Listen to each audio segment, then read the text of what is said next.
మూవీని ఓపెన్ చేస్తే starting scene లో మనకు కనిపిస్తూ ఉంటాడు సెరోజా అనే ఒక చిన్న పిల్లాడు. అతను ఒక చెట్టు పైన కూర్చొని ఉన్నాడు. అండ్ ఇంకో సీన్ లో మనకు సెరోజా వాళ్ళ అన్నయ్య పీటర్ కనిపిస్తూ ఉంటాడు. అతను ఫిషింగ్ చేస్తూ ఉంటాడు. అండ్ ఇంకో సీన్ లో వాళ్ళ అమ్మ వాటర్ లో బట్టలు పిండుతూ ఉంటుంది. At the same time German flights వస్తూ ఉంటాయి. అది యాక్చువల్లీ వరల్డ్ వార్ 2 టైం. ఆ ప్లేన్ వీళ్ళపైకి అటాక్ కోసం వస్తూ ఉంటుంది. కానీ అప్పుడే సెరోజా ఆ ట్రీ పైన కూర్చొని తన ఆయుధంతో ఆ ప్లేన్ ని కొట్టేసి పేల్చి పడేస్తాడు. ఇక్కడే సీన్ కట్ అయి యాక్చువల్ వాళ్ళలోకి వస్తాం. ఇదంతా అతని కళ. అతను పడుకొని ఉంటాడు.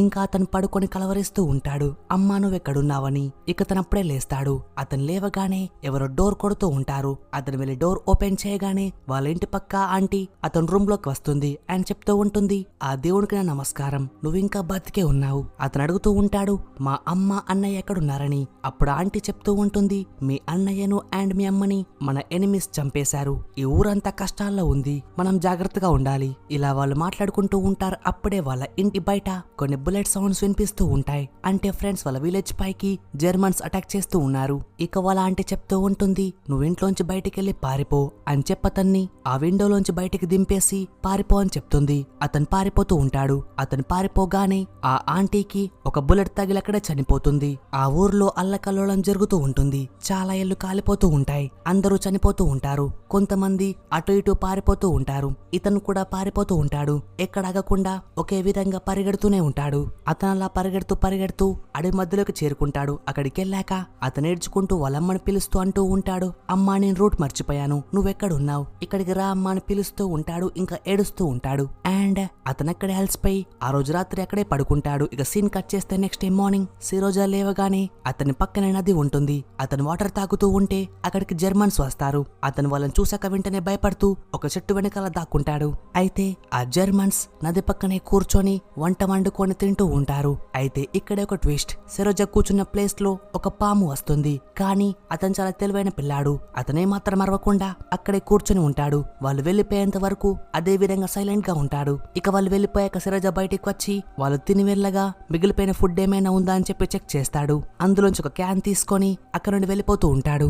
అయితే సిరోజా నిన్నటి నుండి ఏమీ తినలేదు. అతనికి చాలా ఆకలిగా ఉంటుంది. అతను ఆకలి తట్టుకోలేక ఆకులు తింటూ ఉంటాడు. ఇక అతను వెళ్తూ ఉంటే ఆ జంగెల్లో ఫైరింగ్ స్టార్ట్ అవుతుంది. జర్మన్స్ బాంబులు వేస్తూ ఉంటారు. ఒక బాంబుకి అతను ఎగిరిపోయి ఎక్కడో పడిపోతాడు.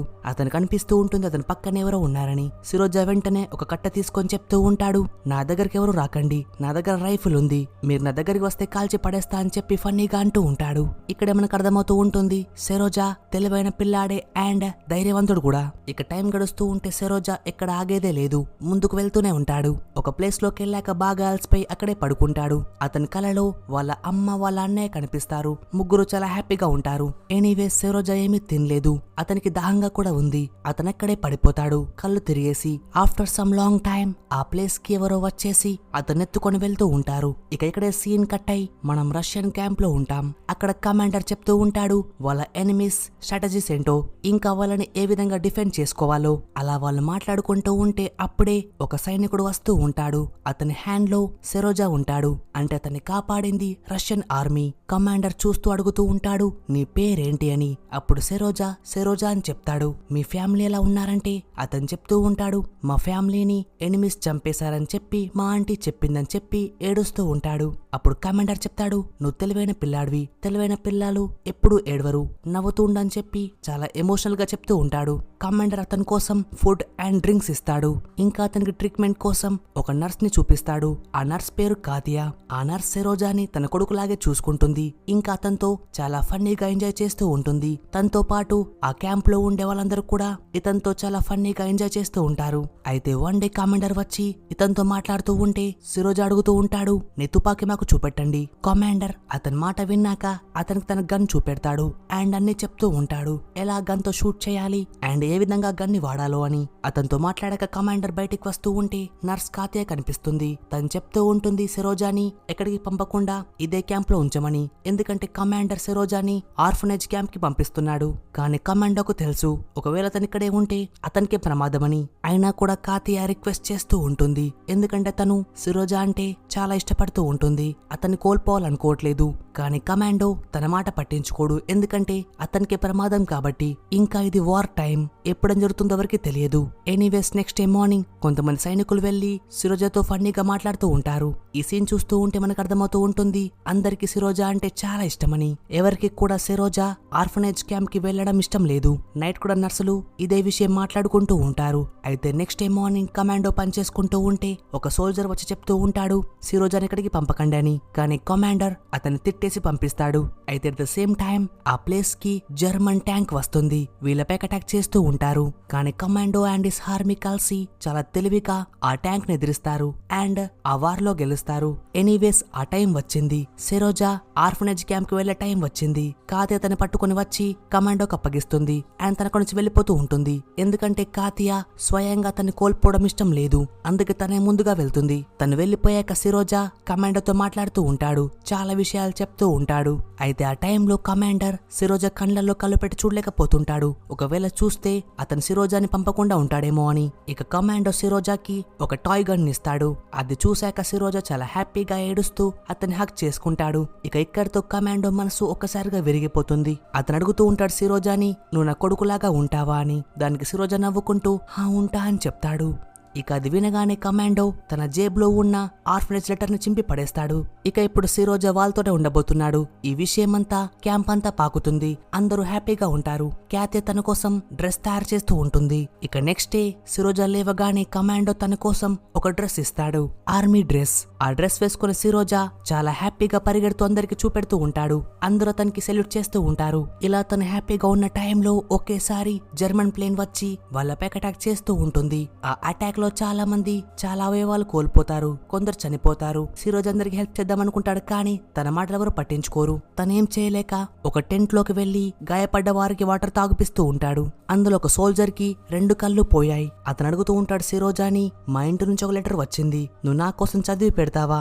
అప్పుడు సిరోజా నీ కోసం చదివి పెడతా అని చెప్పి ఆ లెటర్ తీసుకొని చదువుతూ ఉంటాడు. అని చెప్తూ ఉంటాడు, వాళ్లకు నువ్వంటే చాలా ఇష్టం అండ్ మీ ఇంట్లో ఉండే ఆవు చాలా పాలిస్తుంది. అప్పుడు సైనికుడు అంటాడు, మా ఇంట్లో ఆవు లేదు కదా అని. ఇది విన్నాక పక్కనే పడుకున్న ఇంకో సైనికుడు చెప్తూ ఉంటాడు, అతను ఆ విధంగా అడగకు, అతను చెప్పేది మాత్రం వినని చెప్తాడు. నీ దగ్గర ఆవు ఉందని చెప్పి ఇమాజిన్ చేసుకో. ఇక సిరోజా చెప్తూ ఉంటే అందరూ వింటూ ఉంటారు. అతను చెప్తూ ఉంటాడు చాలా విషయాలు, అవన్నీ ఆ లెటర్ లో రాసి లేవు, ఎందుకంటే సిరోజాకి చదవడం రాదు. అతను ఒక చిన్న పిల్లాడే, 6 years old. అందుకే అతను చదవలేక స్వయంగా క్రియేట్ చేసి చెప్తున్నాడు. ఎందుకంటే అతనికి ఆ సైనికుల మనసు విరగొట్టడం ఇష్టం లేక ఆ విధంగా చెప్తున్నాడు. అతను ఫన్నీ మాటలు వింటూ ఉంటే అక్కడ పడుకున్న వారందరూ చాలా హాయిగా నవ్వుతూ ఉంటారు. వాళ్ళకైన గాయాలు మర్చిపోతూ ఉంటారు. ఇక సీన్ కట్ చేస్తే డాక్టర్స్ వచ్చి వాళ్ళకు ట్రీట్మెంట్ చేస్తారు. అండ్ నెక్స్ట్ సీన్ లో సిరోజా అండ్ కాతియా ఒక ప్లేస్ లో పడుకొని ఉంటారు. ఆ ప్లేస్ కి కమాండో వస్తాడు. ఇంకా తను కాతియాకి ఏమో చెప్దాం అనుకుంటాడు, కానీ చెప్పలేకపోతూ ఉంటాడు. ఇది చూస్తూ ఉంటే మనకు అర్థమవుతూ ఉంటుంది కాతియా అండ్ కమాండో ప్రేమించుకుంటూ ఉన్నారు. కానీ ఇద్దరు వాళ్ళ మనసులో ఉండే మాటలు ఇంతవరకు బయటికి చెప్పలేదు. ఈసారి చెప్దామని వచ్చాడు, కానీ అప్పుడే సిరోజా లేస్తాడు. ఎప్పుడైతే కమాండో చెప్దామని వస్తాడో అతనికి ఆ టైంలో మాటలు రాలేకపోతున్నాయి. అండ్ ఈసారి కూడా అన్సక్సెస్ఫుల్. ఎనీవేస్ నెక్స్ట్ సీన్ లో సిరోజా సేవింగ్ చేసుకుంటూ కనిపిస్తూ ఉంటాడు. అతన్ని చూశాక సైనికులు అడుగుతూ ఉంటారు, ఏంటి నువ్వు డేట్ కి వెళ్తున్నావా, నీకెందుకు షేవింగ్? అప్పుడు అతను చెప్తూ ఉంటాడు చాలా వినసొంపుగా, సోల్జర్స్ ఎప్పుడు కూడా డేట్ కి వెళ్లరు, నాలాగే ఉంటారని. అతని మాటలు విని ఆ సైనికులు అతనికి సాల్యూట్ చేస్తారు. ఎనీవేస్ నెక్స్ట్ సీన్ లో కమాండో ఒక మీటింగ్ పెడతాడు. ఆ టైంలో అందరూ వింటూ ఉంటే ఆ క్యాంప్ లోకి సిరోజా వస్తాడు అండ్ అడుగుతూ ఉంటాడు, కమాండో నాకేమైనా వర్క్ ఉందా? అప్పుడు కమాండో అతనికి పనప్ప చెప్తాడు. అదేంటంటే అక్కడ ఉండే వాళ్ళకి వచ్చిన లెటర్స్ అన్ని కూడా సిరోజాకి ఇవ్వమని చెప్తాడు. కమాండో గమనిస్తాడు సిరోజా చెంపపైన ఒక ఘాటు ఉంది. అతను అడుగుతూ ఉంటాడు, నీ చెంపకి ఏమైంది అని. అప్పుడు సిరోజా చెప్తాడు, నా చెంపకి షేవింగ్ చేసుకుంటూ ఉంటే గాయమైంది అని. యాక్చువల్లీ అతనికి ఆ గాయం లేదు, అతను ఒక స్టిక్కర్ అంటించుకున్నాడు. ఎందుకలా అంటే కమాండోకు అదే విధంగా గాయమైంది కాబట్టి అతనిలాగే మేకప్ చేసుకున్నాడు. ఇక్కడ సిరోజా కమాండో లాగా యాక్టింగ్ చేస్తూ ఉన్నాడు. ఇది అర్థమయ్యాక అందరు నవ్వుతూ ఉంటారు, ఇన్ఫాక్ట్ కమాండర్ కూడా. ఎనీవేస్ ఆ తర్వాత సిరోజా అందరికి వచ్చిన లెటర్స్ అన్ని తీసుకుని మళ్ళీ వాళ్ళకే ఇస్తాడు. ఇంకా అతను డాన్స్ వేస్తూ అందరిని నవ్విస్తూ ఉంటాడు. ఆ తర్వాత సిరోజా బైనాక్యులర్స్ తీసుకొని దూరంగా వెళ్లి చూస్తూ ఉంటాడు జంగల్లో. అప్పుడు అతనికి గడ్డి మోపులో ఒక పర్సన్ కాళ్ళు కనిపిస్తాయి. అతను వెంటనే పరిగెట్టుకుంటూ వెళ్లి ఈ విషయం కమాండోకు చెప్తాడు. కమాండో కొంతమంది ఆర్మీని అతనితో పంపిస్తాడు. వాళ్ళ ప్లేస్ కి వెళ్లి చూస్తే అక్కడ వాళ్ళకి ఇద్దరు జర్మన్ సోల్జర్స్ కనిపిస్తారు. వాళ్ళందరూ వారిద్దరిని పట్టుకొని వాళ్ళ క్యాంప్ లో ఉంచుతారు. అండ్ సిరోజాకి తన వర్క్ కి రివార్డ్ దొరుకుతుంది. కమాండో దృష్టిలో సిరోజా ఒక మంచి సోల్జర్. అండ్ అదే రోజు కమాండోకి సిరోజా యొక్క అడాప్షన్ లెటర్ వస్తుంది. అంటే ఇప్పుడు సిరోజా కమాండర్ కొడుకన్నమాట. ఈ విషయం చెప్పడం కోసం సిరోజా కమాండోని పట్టుకొని కాత్య దగ్గరికి వెళ్తూ ఉంటాడు. కానీ అక్కడ వాళ్ళు చూస్తారు కాత్య వేరే పర్సన్ తో ఉంది. కమాండో తప్పుగా అనుకొని అతన్ని పట్టుకొని దూరంగా వెళ్తూ ఉంటాడు. అయితే అప్పుడే జర్మన్ అటాక్ జరుగుతుంది. కమాండో అతనికి చెప్తూ ఉంటాడు, నువ్వు ఇక్కడే కూర్చో, ఎక్కడికి వెళ్ళకని. సిరోజా అక్కడే కూర్చుంటాడు. కానీ అప్పుడే జర్మన్ అటాక్ వల్ల కమాండో యొక్క ఫోన్ కేబుల్ తెగిపోతుంది. కానీ కమాండో అర్జెంట్ గా ఎవరితోనో మాట్లాడాలి. సో రిపేర్ కోసం ఒక సైనికుడు వెళ్తూ ఉంటే అతను వెంటనే సిరోజా కూడా వెళ్తూ ఉంటాడు. ఇద్దరు వెళ్తూ ఉంటే ఆఫ్టర్ సమ్ టైం ఒక బాంబు పడుతుంది. ఆ సైనికుడు గాయపడతాడు. సిరోజా అడుగుతూ ఉంటాడు, నాకు చెప్పు ఏ విధంగా ఆ కేబుల్ ని తయారు చేయాలో అని, రిపేర్ చేయాలో అని. కానీ అతను చెప్తూ ఉంటాడు నువ్వు రివర్స్ క్యాంపుకి వెళ్ళిపో అని. కానీ అతను వినడు. సో అతను చెప్తూ ఉంటాడు ఏ విధంగా దాన్ని రిపేర్ చేయాలో. అతను చెప్పాడు సింపుల్ గా ఆ వైర్ రెండింటిని కలిపి రెండింటిని మిక్స్ చేయి, సిగ్నల్ వస్తుందని. అతను వెంటనే వెళ్లి ఆ రెండు వైర్స్ కనెక్ట్ చేస్తాడు. సో కమాండోకి సిగ్నల్ వస్తుంది. అతను కాల్ మాట్లాడతాడు. ఇప్పుడు సిరోజా మళ్ళీ ప్రూవ్ చేసుకున్నాడు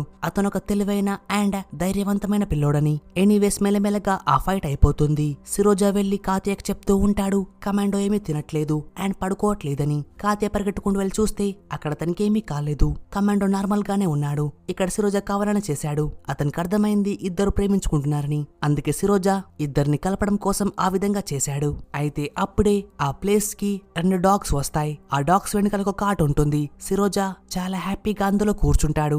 అండ్ డాగ్స్ పరిగెడుతూ ఉంటాయి. కానీ వాళ్ళకి తెలియదు ఆ డాగ్స్ మైనున్న ప్లేస్ కి వెళ్తున్నాయని. సో ఒక సైనికుడు తెలుసుకొని అతన్ని కాపాడడం కోసం బైక్ వేసుకుని వెళ్తాడు. డాగ్స్ ఆ ప్లేస్ కి వెళ్తూ ఉంటాయి. కానీ అప్పుడే అతను వచ్చి అతన్ని కాపాడతాడు. అండ్ ఇంకో సీన్ లో కమాండో కాత్యాని ఆపుతాడు. తన మనసులో ఉండే మాటంతా చెప్పేస్తాడు. అయితే ఇక్కడ మనం అతని ప్రపోజల్ వింటూ ఉంటే చాలా ఫన్నీగా అనిపిస్తుంది. అతను అడుగుతూ ఉంటాడు కాత్యా నువ్వు సిరోజాకి అమ్మ అవుతావా అని. ఇది వింటూ ఉంటే కాత్యా చాలా నవ్వుకుంటూ హా అవుతా అని చెప్తుంది. ఇక ఫైనల్ గా కమాండో చాలా హ్యాపీగా ఉంటాడు. తన మనసులో ఉన్న మాట చెప్పేశాడు. ఒకవేళ మీరు కూడా ఎవరైనా ప్రేమిస్తే డైరెక్ట్ గా చెప్పేయండి, లేకపోతే వేరే వాళ్ళు మీ లవ్ కి ఎసరు పెడతారేమో, జాగ్రత్త. ఇక సీన్ షిఫ్ట్ అవుతూ ఉంటుంది. అందరు సోల్జర్స్ వేరే క్యాంప్ కి వెళ్తూ ఉంటారు. ఎందుకంటే వాళ్ళకి ఆర్డర్ వచ్చింది, వారు వేరే ప్లేస్ కి వెళ్లి ఫైట్ చేయాలి. అందరూ వెళ్తూ ఉంటారు. కానీ వాళ్ళు వెళ్తూ ఉంటే దారి మధ్యలో జర్మన్స్ అటాక్ చేస్తారు. వాళ్ళ కార్ పేలిపోతుంది. చాలా మంది గాయపడతారు. అయినా కూడా వాళ్ళు తప్పించుకొని పారిపోతారు. వాళ్ళ క్యాంప్ కి చేరుకుంటారు. అక్కడ కమాండోకి హెడ్ ఉంటాడు. అతను జనరల్. సిరోజా వెళ్లి ఆ జనరల్ కి సెల్యూట్ చేస్తాడు అండ్ చెప్తూ ఉంటాడు కమాండో నాకు ఈ రోజు ఏమైనా మిషన్ ఉందా అని. అప్పుడు కమాండో అంటాడు హా ఉంది. అందరు సోల్జర్స్ ని లైన్ లో ఉంచు. అండ్ ఎవరివైతే షూస్ ఖరాబ్ అయ్యాయో ఇంకా వారికి ఏమైనా వస్తువులు కావాలో వాళ్ళ పేర్లు రాసుకొంతే సిరోజా కూడా అదే విధంగా చేస్తాడు. అందరివి అన్ని వస్తువులు ఉన్నాయో చెక్ చేసి వాళ్ళ నేమ్స్ రాసుకొని తెస్తాడు. ఇంకా జనరల్ కి ఇస్తాడు. అంతేకాకుండా అతను వెళ్లే ముందు అడుగుతూ ఉంటాడు మీరు మా ఫాదర్ ది అండ్ కాత్యాది మ్యారేజ్ కోసం పర్మిషన్ ఇవ్వండి అని. దీనికి ఆన్సర్ గా జనరల్ అండ్ కమాండో చాలా నవ్వుకుంటూ ఉంటారు. ఆ తర్వాత సిరోజాకి అందరిలాగే బ్యాడ్జెస్ కూడా ఇస్తారు. అందరూ చాలా హ్యాపీగా ఉంటారు. కానీ ఆ టైంలో ఆ రోజు రాత్రి వాళ్ళ క్యాంప్ పైన చాలా పెద్ద అటాక్ జరుగుతుంది. అండ్ ఈ అటాక్ అన్నిటికంటే చాలా పెద్ద అటాక్, ఇంకా డేంజరస్ ది కూడా. ఎందుకంటే అందులో కమాండో కూడా దెబ్బతిన్నాడు. అతనికి గాయాలయ్యాయి. ఇంకా అతను తప్పిపోయాడు. సిరోజా వెళ్లి వాళ్ళ ఫాదర్ కమాండోని సర్చ్ చేస్తూ ఉంటాడు. ఇంకా అతను వెళ్లి ఒక సైనికుడికి చెప్తాడు కమాండోని వెతకండి అని. ఆ సైనికుడు అతన్ని హక్ చేసుకుంటాడు. ఇక్కడే మనకు చూపెడుతూ ఉంటారు ఈ వార్స్ లో ఎలాంటి కాన్సిక్వెన్సెస్ ఉంటాయో అండ్ ఎలాంటి రిజల్ట్ ఉంటుందో అని. ఇలాంటి వార్స్ వల్ల ఎంతమంది చనిపోవాల్సిందో ఇవన్నీ మనకు చూపెడుతూ ఉంటారు. ఎనీవేస్ నెక్స్ట్ డే మార్నింగ్ అంతా శాంతంగా ఉంటుంది. ప్రశాంతంగా సిరోజా వెళ్లి కమాండోని కలుస్తాడు. అతని కండిషన్ చూసి అతను ఏడుస్తూ ఉంటాడు కూడా. వాళ్ళ డాడ్ చెప్తూ ఉంటాడు సన్ మెన్ డోంట్ క్రై అని. ఇక కమాండోకి నయమయ్యాక సిరోజా కమాండో అండ్ కాతియా ఎప్పటికీ కలిసే ఉంటున్నారు. మూవీ ఎండింగ్ లో మనకు చెప్తూ ఉంటారు 27th ఏప్రిల్ 1946 సిరోజా ఎప్పటికీ కూడా ఆ రెజిమెంట్ తోనే కలిసి ఉన్నాడు.